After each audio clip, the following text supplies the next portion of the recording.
I'm totally baffled, guys. You've got to stick with me here.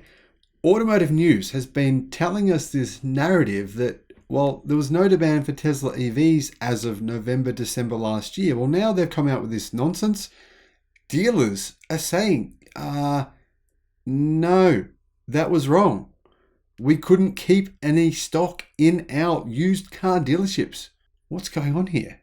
Well, here's the facts, here's the stories, here's what the dealers are saying. Come on, as I told you all, and I know you believe me, people were making this stuff up. The media, how do they get away with this? I mean, genuinely, I don't understand why they never get prosecuted. It's like they have a pass to just say anything they want, and there's never any kind of consequence. Hello, my friends, and welcome to the channel. I'm the Electric Viking, great to see you. The great news here is, guess what dealers are saying? Dealers are saying they can't keep EV stock in their dealerships. They can't keep the stock in the dealerships. That is awesome. That means one thing. That means we're winning the war. Or maybe we're winning the battle. Each little battle. It's all leading to the eventual goal, which is to transform the world in the most positive way in human history. Now, I know that sounds crazy, but the thing is, all the technology that's going into these electric cars, the incredible lithium iron phosphate combination with sodium ion batteries. I mean, think about that. Is that something anyone ever thought of before? Combining lithium iron phosphate with sodium ion batteries, getting the benefits, the best benefits of both, putting them into one. That's what we're going to be at very soon. Think about the longevity of these batteries, how long they'll last for, energy storage benefits, cost benefits.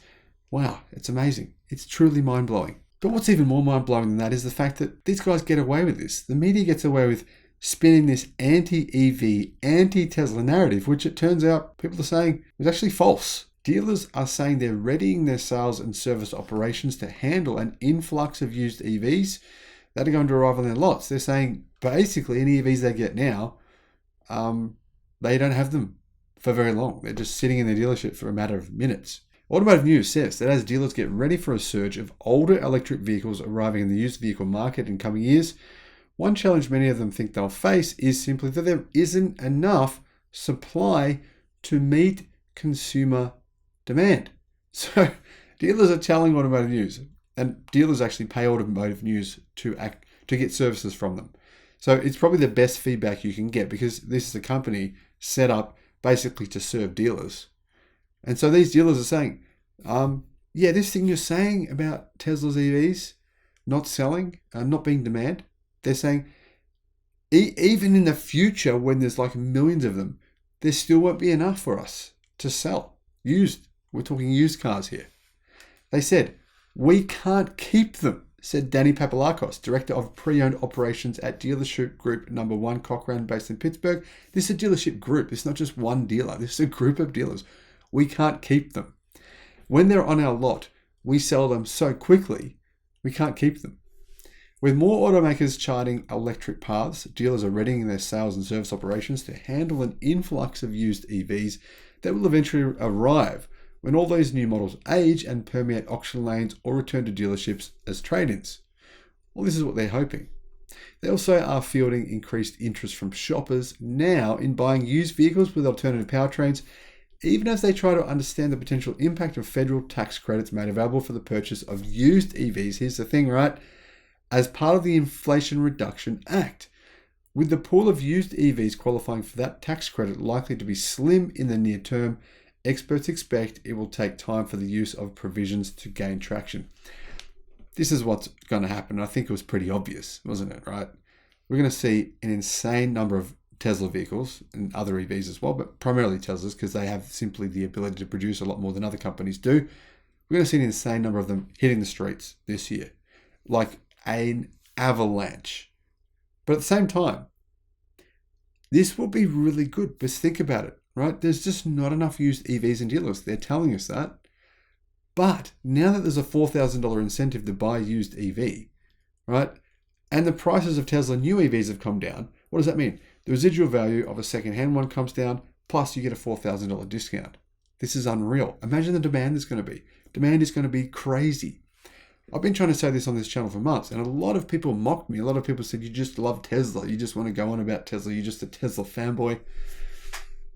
You know what I love? I love logic.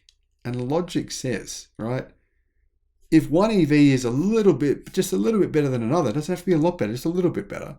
If it has a supercharger network that people trust and understand, if you're the first mover, basically like Apple was seen to be the first mover with the iPhone, if you can make more than everyone else, that's pretty key. If you have lithium iron phosphate batteries, 4680 cells, if you have the marketing ability, but then if you have on top of that the ability to have a discount when you didn't in the past, think about it, Tesla was at a huge disadvantage, $7,500 disadvantage. They didn't qualify. They didn't qualify. Now they do qualify. Plus now you get a $4,000 discount on a used one. Plus Tesla just brought the prices down by up to 20%. There's going to be a firestorm on Tesla this year. If you haven't bought Tesla stock, I've never really said this that confidently. I've always said I think Tesla stock is going to do well in the long term. Long term. I don't believe in gambling. Someone was trying to tell me, I met someone yesterday at my son's BMX race. He said he watches the channel and he's become a Tesla day trader. I said, that's not my thing. I don't do that. I do fundamental analysis, not technical analysis. Fundamentally, I see the value in Tesla stock over a 10-year period, not over a 12-hour period or even a 1-month period. But this year, I'm very confident in saying Tesla sales will increase by the 50% that they're aiming for every year, easily. All they need to do is hit those production numbers and they will sell every single vehicle they can make. So dealers are saying getting enough EV inventory onto dealership lots will be a slow burn process. In fact, Brett Morgan, CEO of Morgan Automotive Group, one of the biggest groups in North America, said, we just don't have enough. It's taking too long. We want to make some money from selling these secondhand EVs, but we don't have enough to sell. We still live in a universe where a disproportionate amount of EV consumption is still in a handful of models, Morgan said, referencing Tesla. About 29 of Morgan Automotive's 61 stores have new EVs to sell, and half of the 25 brands the group represents have EVs in the marketplace, he said. Still, Morgan just sold 700 used EVs in 2022, about 1% of all used vehicles it retailed. The majority, 500 of those 700 EVs were Teslas. Now, other dealers said this, there's no buildup of EV inventory. There never was. I look at that as a signal that there's a future of used vehicle sales with EVs. It's going to boom, clearly. The used vehicle market stands to become rife with EV options through 2030. Look what's going to happen. I've been saying this for a long time. The prices of EVs will come down. More competition will drive prices downwards. People still argue with me on that. They still don't agree. They think the EVs are going up in price. It's not the case. Not at all. Dealers should strap in for that explosion of options, says David Green, Principal of Industry and Marketplace Analytics at Cars.com. He said incredible fragmentation will occur when those vehicles age and flow back into the market. Buy a litmus test. Just as consumers interested in buying their first luxury vehicles often seek used cars as an entry point, I do all the time. Don't know about you, let me know. Many who are interested in trying EVs are likely to buy used first, said Ben Bartosh, manager of CPD solutions at JD Power. So JD Power is basically saying, for the EV revolution to really, really happen, we need a lot of used EVs in dealerships for people to try. Not only just hire cars, that's really good. Hertz hire cars are fantastic. A lot of people, before they buy, they go and hire a Hertz hire car. It's been amazing for Hertz, transformed the company. But if you can go a used EV, it's going to drive millions more customers into the market. Many people just don't buy new. Personally, I was one of those people until I bought my latest EV. I'd never bought a car new before, ever. I would never even consider doing it. That changed for me because it's electric and there wasn't really any choices. But once there are choices, that will drive EV adoption at an incredible pace, like what we've seen in Norway, like what we're seeing now in UK and Germany. He said, used EVs can give consumers the ability to test out the water without feeling like they've invested a huge amount of money into purchasing an EV, just knowing that the price of EVs has risen significantly, Bartosh said. Used EV sales by franchise dealerships participating in JD Power's Power Information Network soared 43% over the past year, far outpacing sales of used vehicles with other kinds of powertrains. This clearly means, right, there's a fair few gasoline-powered vehicles sitting on dealer lots. The disruption's already happening. I actually see the price of used vehicles that are not electric collapse within the next probably 18 to 24 months. It's going to collapse. If I were you, I strongly suggest that you don't lose a lot of money. Like if you have an expensive gasoline-powered vehicle now, I would sell it. Now, if you're making millions of dollars, who cares? The average person isn't making millions of dollars. I'm just trying to help you out here. If you have a vehicle worth more than say $60,000 and it's gasoline powered, yeah, it's time to sell. You need to sell, I would say, within the next 6 months. Otherwise, you will lose probably 50% residual value. That would be my recommendation. That's my estimate. And well, I've predicted the price decline of Tesla vehicles. I think many of us did that. I'm not the only one, but I did get that right. So I think there is a high probability of that happening. If you look at other markets, look at what's happened in Norway. People emailed me a year ago saying, yeah, you're right. Look at the reduced prices of gas-powered vehicles in Norway. No one wants them anymore, dude. The price is collapsing. Now, many dealerships now, you know what they're doing? They're prioritizing electric cars. They know what's happening. Now, it's not just dealerships doing this. Dealerships getting people coming in, they're paying them more for their EVs because they are predicting what I'm saying. They know what's happening. They know where the demand is right now. Plus the incentives are helping drive that. $4,000 incentive for a used EV, no incentive for gas, right? Plus the fear that your car might be obsolete. So that's driving it. But think about this as well. We're also seeing the perfect storm here happening because we're seeing superchargers be rolled out everywhere. I mean, Ford saying they're going to have 32,000 stalls. General Motors saying they're going to have 40,000 stalls. We're seeing a massive influx of chargers. There's going to be probably 50 times more chargers than gasoline stations within the next probably 2 years. They're being rolled out at an insane pace. What happens at the same time? As more and more people move away from gas vehicles, gasoline stations begin to close. Scarcity is seen as a factor. Whether it's true or not doesn't matter, because if we feel the emotion of scarcity, we start to act in a certain way. Adoption of EVs will rapidly rise. Having a used EV selection is helpful, Law said, for 2 reasons. Some new EVs are difficult to get in Michigan and the Midwest, and an EV interested consumer who is not ready to commit to paying $52,000 for a brand new Kia EV6 then has the option to buy a used Kia Soul EV for $20,000 less.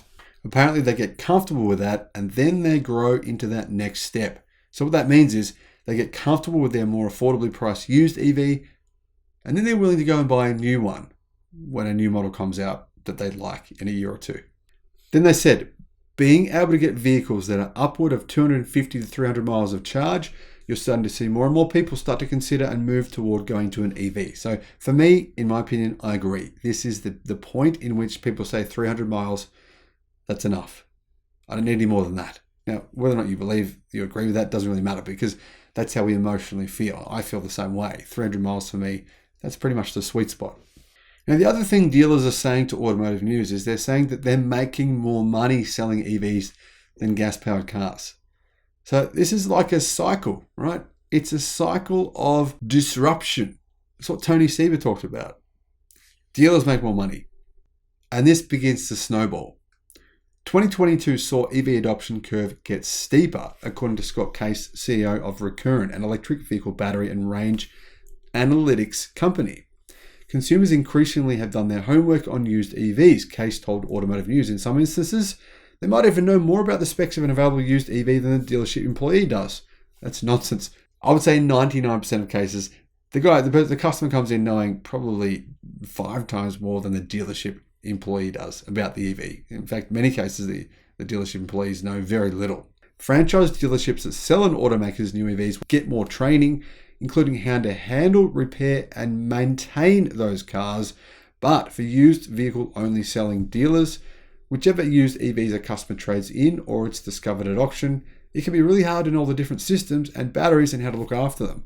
But the thing is, as these dealerships start to convert to selling more EVs, their staff get more training and more awareness for the products they're selling. Customers have a better experience. They come in and they say, oh, what kind of battery chemistry does this vehicle use? It's done 100,000 miles. How much more range am I going to get? And the guy might say, well, I just watched the Electric Viking.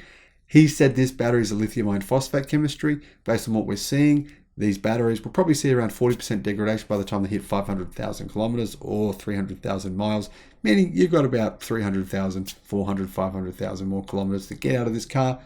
You can have no concerns with buying it. The battery pack is not going to die in 2 years like the mainstream media are telling you with their fearful nonsense.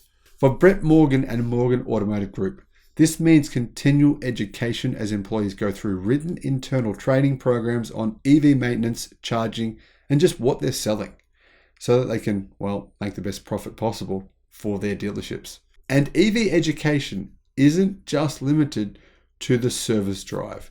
It should also be conducted for frontline workers selling the vehicles in the first place so they can educate customers. We're just not getting enough repetition, said Morgan, noting that EVs make up about 2% of all new cars that dealership groups sell right now.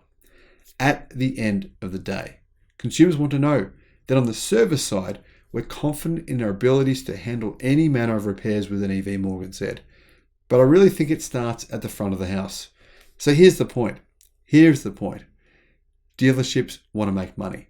How do they make money? They sell EVs. How do they actually get customers in the door buying those EVs?